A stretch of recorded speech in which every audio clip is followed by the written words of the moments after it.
Hello and welcome. This is Kirk Cap here. Today we're going to do a lidded box. As you can see, we're roughing it down from the square to the cylinder using a skew as in a peeling cut. It's a good place to start with the skew. Gave it a little tenon, and now we're going to start to shape it, clean it up first with the skew.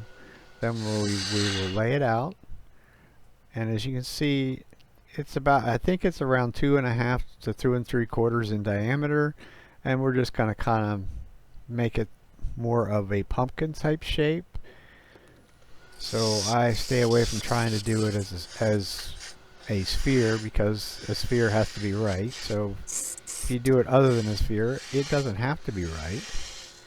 And here I'm using my bowl gouge to do most of the shaping work, and then if need be I can go back and clean it up with a spindle gouge. All my tools for the most part are Thompson lathe tools, which are very good, hold the edge for a very long time. And here we'll go to the inside of the box. I did drill a hole, sort of a depth hole, just sort of makes it easier than trying to get rid of the very center of the piece. And then we use the spindle gouge to get most of it, and then we'll go to scrapers to get the very bottom as well as the sides nice and clean and even, and a little bit of sanding, finishing it with the Parfix 3408, which is a slow setting super glue, which if you've never seen it before or tried it, you can go over to capscreations.com, and there's some videos over there, and as well as I sell it.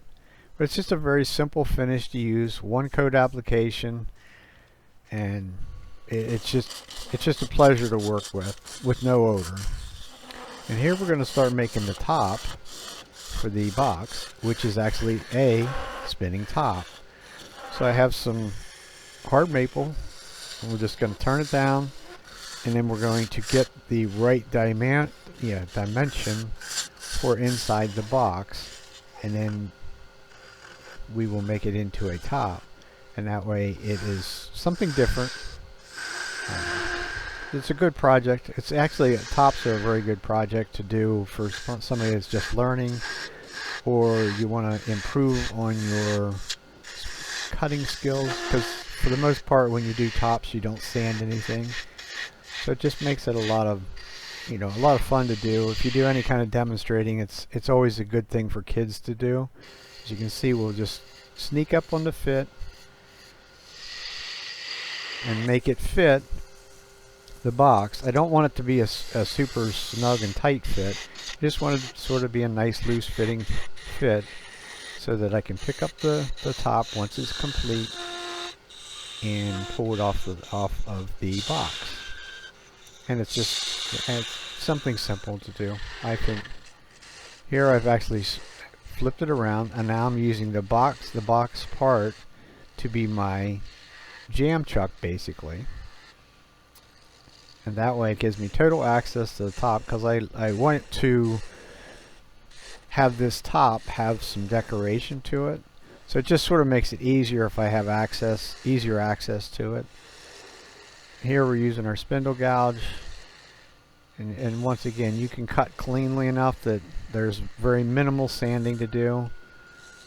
Here we're going to use the D-Way beading tools and actually put little beads on the top of this box lid, which is, if you've never tried them, or they are a very interesting tool to use, a very interesting way to make multiple little beads just like we are here, one right after the other, and they're very consistent and very simple tool to use. So we're just about finished up with it, so we'll carefully cut it off the top, and then we're done. A little bit of finish on that spinning top, and we have a completed box.